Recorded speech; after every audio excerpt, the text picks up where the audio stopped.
안녕하세요. 저는 60대 초반의 여성입니다. 제가 이런 사연을 적게 될 줄은 상상조차 못했는데 돈 앞에서는 참 자식이고 부모가 없는 것 같습니다. 어디 가서 내 집안일이라고 누군가에게 말도 못한 채로 끙끙 앓아왔는데 속 시원하게 한번 이곳에 익명으로 털어놓을까 해요. 저는 20대 초반에 남편을 만나서 아들 둘을 낳고 살았습니다. 그러나 첫째 큰아들은 어릴 적부터 몸이 많이 안 좋았어요. 희귀성 심장 질환을 앓고 있었거든요. 중학교까지는 그래도 잘 커줘서 앞으로도 괜찮을 줄 알았는데 어느 날부터인가 큰아들이 갑자기 자주 쓰러지기 시작하고 움직이기 힘들어했습니다.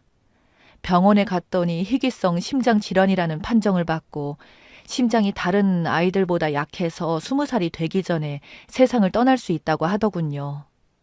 그래도 남편 집안인 시댁이 부유하신 편이고 남편 또한 사업을 해서 집안이 경제적으로 넉넉했기에 그 당시 비싼 병원비를 감당할 수 있었어요. 아들의 병을 치료하고자 안 해본 일이 없을 정도입니다.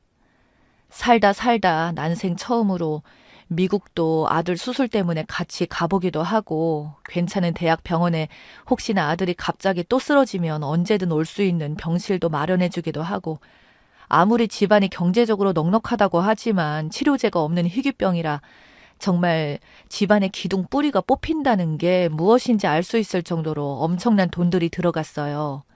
그런 저희 부부의 노력에도 불구하고 아들은 어느 날 잠이 든 채로 눈을 뜨지 못했습니다. 그렇게 첫째 큰 자식을 먼저 보내게 되었죠. 워낙에 희귀병이다 보니 병원에서 의사도 마음의 준비를 하시라고 하였기에 언젠가는 우리 큰아들이 일찍 세상을 떠날 거라는 생각을 해봤지만 막상 그게 현실로 다가오니 하루하루가 길었습니다. 그렇게 첫째 아들을 보내고 나니 둘째 아들에 대한 저희 부부의 관심과 사랑은 지나칠 정도였습니다. 어느 날 남편이 아들 용돈이랍시고 한도가 100만 원이 넘는 카드를 주면서 부담 없이 쓰라고 하는 걸 보고는 제가 기겁을 했어요. 중학생이 무슨 100만 원이나 쓰냐고 했더니 남편은 첫째 아들한테 매달 병원비 들어갔던 거 굳었다며 큰아들에게 못 해준 거 작은 아들에게라도 이렇게 다 해주고 싶다는 말을 하더군요. 이렇게 저랑 남편은 그런 둘째 아이의 양육 문제로 자주 다툼이 있었으나 남편이 결국 자기 돈 자기가 벌어서 내 아들에게 준다는데 뭐가 문제냐는 말에 끝내 제가 어떻게 할 수 있는 부분이 없었습니다.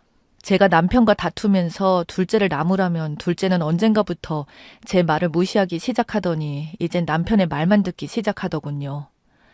저랑 대화하는 것조차 싫어했으니까요. 이런 상황 속에서 제가 할 수 있는 게 그렇게 많지가 않았습니다. 결국 저는 포기할 수밖에 없었어요. 아이가 용돈이 많아지다 보니 심심하면 새로 휴대폰을 사고 게임기도 사고 어디 또 놀러 가면 호텔을 잡지를 않나 미성년자의 씀씀이라고는 믿기지 않을 정도였기에 저는 둘째 아들에게 도대체 너는 나중에 커서 뭐 할 거냐는 말에 아빠 사업을 물려받을 거라며 큰 소리만 치더군요. 이건 말해서 될 일도 아니었고 저만 집안에서 더욱 소외되는 그런 환경 속에서 결국 저도 방관할 수밖에 없었어요. 그렇게 둘째 아들은 커서 좋은 대학에 갈 성적이 안 되자 남편은 아들을 영국으로 유학을 보냈고 3년이라는 시간이 더 걸려서 23살의 나이에 대학을 가더군요. 아마 그때도 논다고 정신없이 놀다가 대학에 들어간 것으로 알고 있습니다. 그 이후 둘째 아들은 군대를 가기 싫다면서 그렇게 난리를 쳤지만 남편이 그것만큼은 용납 못한다고 겨우 군대를 보냈어요. 그나마 군대를 가서 사람이 되었나 싶었지만 전역을 하고 잠시일 뿐 다시 나태하고 방탕한 아들의 생활은 계속되었고 그렇게 성인이 되어서는 그나마 들어먹던 남편의 말조차 안 듣고 계속 놀더군요. 뒤늦게 남편이 통제가 안 되는 둘째 아들에게 답답함을 느꼈는지 일이라도 배워보라며 남편의 회사에 출근을 시켜서 일을 시켜봤으나 영국까지 유학을 갔던 자기가 이런 공장 일이나 하려고 공부를 한 줄 아냐고 자기와 성향이 안 맞다는 등 헛소리를 늘어놓고는 출근조차 맘대로 안 하더군요. 결국 남편도 그런 아들의 문제점에 대해서 심각함을 느끼고는 뒤늦게 후회된다고 했으나 어쩝니까? 이미 둘째 아들을 돌이키기에는 너무 멀리 왔습니다. 흔히 말하는 능력도 없는 개망나니 어른이 되어버린 거였죠. 그런데 둘째 아들은 맨날 한다는 소리가 나는 아빠 사업 물려받지 않고 나만의 사업을 해볼 거라며 말로만 떠들고 실질적으로 행동으로 하는 일이 없자 저희 남편이 참다 못해서 집에서 내쫓다시피 아들에게 그러면 네가 네 입으로 말하는 그 사업을 한번 해보라고 사업 자금으로 돈은 어느 정도 지원해 주었으나 그나마도 폭삭 말아먹더군요. 나중에 듣기로는 회사라고 차려놓고 사장에 출근도 안 하고 맨날 술 먹으러 다니고 심지어 회사에 여자를 데려와서 놀고 자기 회사라고 거들먹거리니 회사가 제대로 돌아갈 일이 있겠나요? 결국 다니던 직원들마저 미래가 없다고 퇴사하고 끝내 폐업까지 하는 데는 그리 오랜 시간이 걸리지 않았어요. 그렇게 저희 부부에게는 걱정이 끊이지 않았고 남편은 저런 놈한테 회사 맡겨봐야 망하기만 한다고 결국 운영하던 공장을 전부 다 매각하고 재산을 싹 다 정리해버렸습니다. 그러던 아들이 어느 날 결혼하겠다고 저희를 찾아왔더군요. 어디서 지 같은 여자를 데려왔나 싶었는데 상대는 놀라울 만큼 아들에게 과분한 여자였습니다. 명문대를 나와서 대기업을 다니며 집안도 나쁘지 않던 여자였는데 다짜고짜 임신을 했다며 이 여자와 결혼을 하겠다고 했어요. 며느리 집안에는 참 황당한 이야기였지만 며느리가 다행히 생각지 못하게 똑바로 된 애라서 아들이 정신을 차리길 바랬습니다. 놀랍게도 며느리가 오고 난 뒤 모든 일들이 잘 풀리기 시작했어요. 아들은 결혼 후 드디어 뒤늦게라도 정신을 차렸는지 손자가 태어나자 그때부터 방탕한 생활도 정리하고 제대로 일을 하기 시작했습니다. 그래서 남편도 저도 너무 행복했죠. 시간이 다 지나고 보니 인생에서 남을 것은 자식밖에 없는데 그 하나밖에 없는 자식 때문에 정말 죽어서도 눈을 못 감을 줄 알았는데 개망나니에서 절대 변하지 않을 것 같았던 아들 녀석이 손자와 며느리 덕분에 변하다니 좋았습니다. 남편은 너무 기쁜 나머지 집도 사주고 차도 사주고 하면서 너무나도 행복해 보였습니다. 거기에다가 손자가 태어나니 둘째 아들은 아버지로서 책임감을 느낀다며 사치도 전혀 하지 않았고 일도 열심히 하고 가정에 충실하면서 사는 모습에 저희 부부도 한시름 놓았습니다. 그렇게 너무 긴장을 풀어서였을까요? 남편은 어느 날 급성 심장마비로 갑자기 세상을 떠나게 되었습니다. 정말 아무런 생각조차 없었기에 이 모든 상황이 장난만 같았고 현실감 없는 말 그대로 거짓말 같았습니다. 자고 일어났더니 남편 없이 혼자 사는 상황과 남편이 이제 제 옆에 없다는 현실을 받아들이기까지 참 힘들었어요. 그렇게 남편을 떠나보내게 되고 나서는 그때부터 재산 상속에 대한 문제가 남아있더군요. 남편 재산의 절반은 제가 받게 되었고 남은 절반은 아들이 상속하게 되었습니다. 남편을 잃은 슬픔이 컸지만 그래도 며느리가 자주 저를 찾아와 주었고 저희 둘째 아들도 저를 모시고 다니려고 해서 그 외로움과 아픔을 그나마 달랠 수가 있었어요. 그렇게 4년 정도 지난 어느 날 아들이 저에게 돈 좀 빌려줄 수 있냐고 하더군요. 제가 그래서 어느 정도 필요하냐고 물었더니 5억이나 되는 돈을 말했습니다.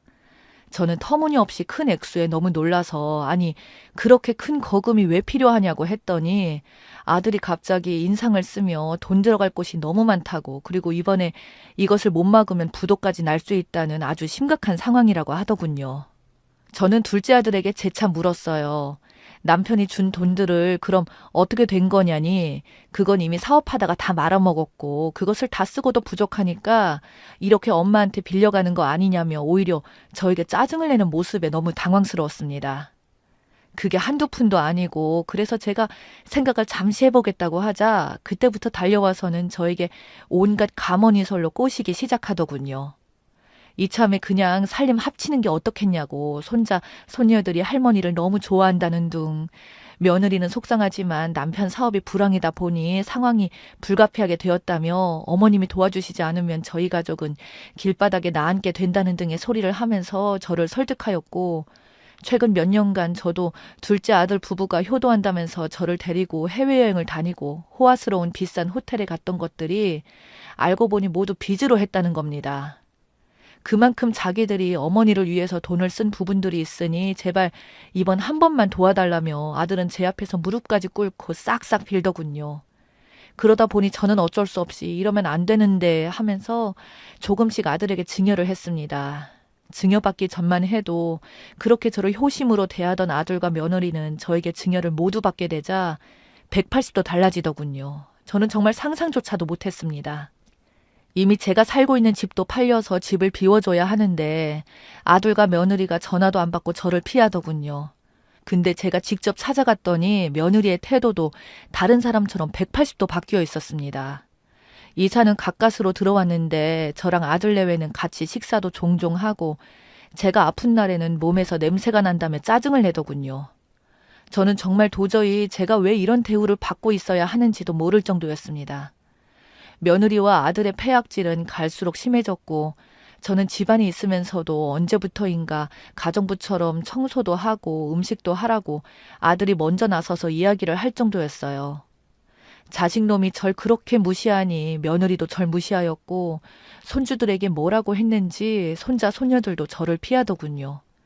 그러더니 어느 날 아들놈이 저에게 요양원이라도 가는 게 어떻겠냐고 몸 하나 어디 아프다고 하는 게 자기도 이제는 힘들다는 말을 하길래 저는 도저히 참지 못하고 아들에게 성질을 내면서 내가 준 돈을 다 내놓으라고 하자 아들 녀석은 저에게 말하기를 이미 자기한테 준 돈을 왜 자기가 주냐고 주려고 해도 돌려줄 이유도 없고 돈도 없다면서 배째라는 식으로 말을 하더군요. 그래서 제가 너무 화가 나서 지금까지 고이 간직해뒀던 서류들을 꺼내면서 이것들을 읽어보라고 하니까 아들은 이게 뭐냐는 식으로 받았고 서류를 살펴보더니 저에게 한다는 말이 그래서 이게 뭐요? 잘 돌보고 있잖아. 라고 비아냥거리며 말하더군요. 제가 꺼낸 서류는 아들에게 증여할 때 잘 모시겠다고 쓴 각서였습니다. 아들은 대수롭지 않게 그걸 저에게 적어줬고 저는 아들에 대한 불안감에 보험으로 적어놨던 거였어요. 사실 증여 전부터도 아들의 사업이 정상적이지 않았다는 점에 대한 불안함과 아들의 태도와 과거의 일들이 떠올라 사전에 변호사에게 상담을 했었고 변호사는 쉽지 않은 일이지만 꼭 그렇게 돈을 줘야겠다면 반드시 명확한 사유로 각서를 받아오라고 했기에 그렇게 해놓았던 게 저의 생명줄이었던 거죠. 제가 아들에게 각서를 건네면서 이걸 보고 느끼는 게 없냐고 하는 말에도 아들은 거만하게 저를 잘 부양했다고 하길래 저는 알겠다며 네가 나를 생각해서 부양한 만큼 나도 이제 너를 내 아들로 생각하지 않겠다고 하자 아들놈은 잘 됐다며 코웃음을 치더니 요양비 하나도 안 줄 테니 이제 엄마는 빈털털이라고 알아서 잘 살아보라며 구청 같은 곳에 가면 불쌍한 노인들 돈도 준다고 하던데 거기 한번 가보라고 하더군요. 저도 순간 이성을 잃어버려서 아들의 뺨을 때리고 그 집을 나와버렸습니다. 아들은 2번 다시 이 집에 돌아올 생각도 하지 말라며 소리를 지르더군요. 그 길로 저는 변호사를 바로 찾아가서 아들에게 소송을 하기 시작했습니다. 증여 취소 소송을요. 그러자 아들은 저에게 바로 전화가 오더니 거침없이 욕설을 내뱉으며 이런다고 돈을 받을 수 있을 것 같냐며 화를 냈지만 결국 변호사를 통해 써뒀던 효도 계약서의 효력 덕분에 저는 모든 재산을 돌려받을 수 있게 되었습니다. 그렇게 판결이 나자 아들놈의 얼굴이 하얗게 질리더니 제발 한 번만 용서해달라고 그 돈 없으면 우리 가족들은 길거리에 나앉는다고 살려달라고 빌었지만 저는 단호하게 말했죠. 나에게 이제 아들은 존재하지 않는다고 이제 찾지도 말라며 적금 금지 요청을 한 채 아들을 피해서 살고 있어요. 지금은 그래서 어디에 굳이 정착해서 사는 게 아니라 지방들을 떠돌면서 지내고 있습니다. 혹시나 둘이 찾아와 해코지라도 할까 봐서요. 제 아들이지만 아들이 무섭거든요.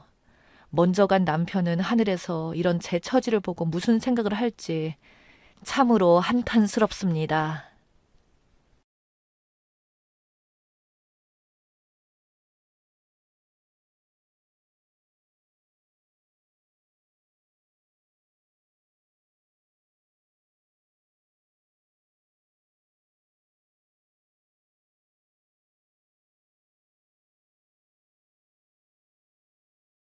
안녕하세요. 저는 27살 여자입니다. 글을 적으면서 몇 번이나 지웠다 다시 썼다가 고민도 많이 했습니다.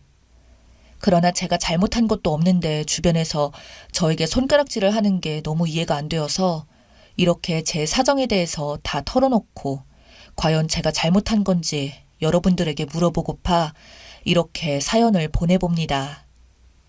저는 고아 아닌 고아로 자랐습니다. 어릴 적 아버지가 살아계실 때만 해도 저희 집은 참 따뜻한 집안이었어요. 엄마는 둘도 없는 천사 같은 엄마였고 우리 딸 하면서 저를 돌봐주셨어요.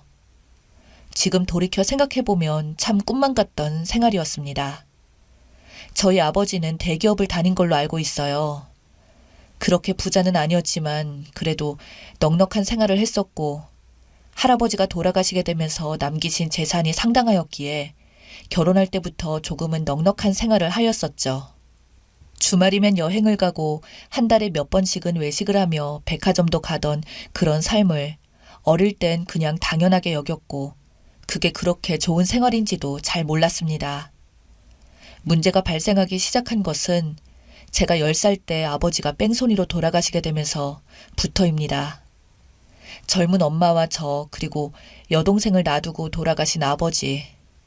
아빠의 장례식장에서조차 철없이 저와 여동생은 놀면서 저는 그게 심각한 문제인지도 몰랐어요.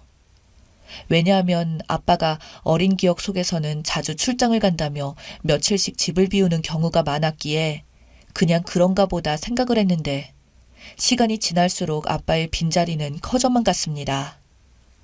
아빠가 돌아가시고 나오게 된 보험금도 있었던 걸로 아는데 전업주부였던 엄마는 그날 이후로 매번 일하러 나간다며 밖으로 나돌아다녔죠. 매일 집안에 있는 시간보다 밖에서 시간을 보내는 게 많았어요. 어릴 때 기억으로 저녁이 다 되어서야 술에 취해 들어오면 엄마의 모습만 기억에 남았거든요. 아빠 생전에는 하지도 않던 진한 화장과 미니스커트를 입고 나가던 엄마. 초등학교를 다녀오면 항상 식탁 위에 올려져 있던 5,000원짜리 한 장이 저와 여동생의 그날 하루 끼니와 용돈이었죠. 그러던 어느 날 엄마가 집에 돌아오지 않았습니다. 그날은 유달리 10,000원짜리 5장을 올려놓고 나갔고 그 뒤로 일주일이 다 되어서야 들어온 엄마는 오자마자 짐을 싸더군요. 저는 그 어린 나이에도 직감적으로 왠지 엄마가 이렇게 가버리면 다시는 집에 안 돌아올 것 같았기에 무작정 엄마에게 가지 말라고 떠나지 말라고 울면서 빌었지만 엄마는 나의 앞길을 망치지 말라며 매정하게 저와 여동생을 밀쳐내고는 그렇게 집을 떠나 버리더군요. 그날 저녁 저희 할머니가 저희 집에 찾아왔습니다. 할머니는 어린 제 앞에서 천하의 망할 년이 네 엄마라고 너희 아빠 죽고 목숨값까지 싸그리 다 들고 다른 남자랑 바람이 나서 도망을 갔다고 하더군요. 알고 봤더니 우리를 버리고 가면서 할머니에게 문자로 애들 놔두고 가니까 앞으로 자기는 모르겠다는 말만 하고 연락을 끊었다고 하네요. 그렇게 제가 점차 성인이 되면서 엄마라는 사람이 버린 짓거리를 알면 알아갈수록 정말 사람인가 짐승인가 헷갈릴 정도였습니다. 그렇게 저랑 여동생은 아빠가 죽자마자 몇 달도 안 돼서 엄마에게도 버려져 고아가 되었어요. 할머니는 자신의 업보라며 모자란 그런 며느리랑 결혼한다고 했을 때 아빠를 못 말린 게 한이었다며 저희를 데려가 키우시기 시작했죠. 그래도 앞서 말했다시피 친할머니 댁이 부자이다 보니 저희가 먹고 사는 데는 전혀 문제 없었습니다. 줄곧 엄마 언제 오냐고 묻는 여동생을 달래며 학교를 다녔어요. 할머니는 너희가 그 짐승 같은 엄마에게 복수하는 거라고는 열심히 잘 사는 수밖에 없다며 공부도 열심히 하고 훌륭한 사람이 되라며 저희를 교육하셨고 저희가 부모 없는 애들이라는 소리 안 듣도록 또래 아이들보다 용돈부터 학교 애들이 부러워할 만한 옷들이나 가방들을 항상 부족함 없이 챙겨주셨습니다. 그리고 10년이 지나는 동안 딱 한 번 엄마가 찾아왔었죠. 그 찾아온 이유도 우리를 보고 싶어서가 찾아온 게 아니었습니다. 아빠 재산을 싹 다 들고 도망친 사람이 어디서 그 돈을 역으로 사기를 당했는지 할머니한테 돈을 좀 달라고 했어요. 당연히 할머니는 엄마에게 미쳤냐고 내가 왜 너 같은 쓰레기년한테 돈을 주냐며 소리를 지르자 엄마라는 여자는 비아냥거리며 내뱉은 말은 진짜 악마 그 자체였습니다. 어차피 자기는 절대 재혼 안 할 거고 어머니가 죽으면 그 재산 전부 다 나에게 오게 돼 있다고. 그러니까 좋은 말로 할 때 그냥 살아계실 때 서로 좋게 돈 좀 주시면 앞으로 애들도 한 번씩은 보러 오겠다고 당당하게 요구를 하더군요. 그런 말을 들은 할머니는 너무 화가 나 그 자리에서 넘어갈 정도였습니다. 그 이후로 할머니가 따로 변호사를 찾아보고 있지만 법적으로 진짜 할머니가 돌아가시면 그 재산은 며느리한테 가게 되어 있더군요. 이혼이 아닌 사별인 경우라 저런 개만도 못한 인간도 여전히 우리 엄마이자 할머니 며느리이기 때문입니다. 즉, 그 못된 엄마이자 며느리가 다른 남자와 재혼을 해야지만 이 경우에서 벗어나는데 부자인 할머니 재산을 노리던 엄마란 인간은 그걸 알기에 절대로 재혼하지 않고 있었던 거죠. 진짜 악마 같은 여자에 저도 여동생도 할머니도 치를 떨었습니다. 할머니는 그 여자를 경찰에 신고까지 하면서 접근을 못하게 했는데 그 미친 여자는 쫓겨나면서도 할머니께 한다는 말이 어머님이 죽기만을 기다릴 거라고 하더군요. 할머니는 넋이 나간 표정으로 울면서 자신이 죽어서도 너무 원통해서 눈을 못 감을 거라고, 아빠의 뺑소니 사건도 전연히 뭔가 연관된 게 아닌가 생각을 하더군요. 이해는 했습니다. 저도 너무 분했으니까요. 저런 여자를 엄마라고 부르기조차도 부끄럽고 싫었습니다.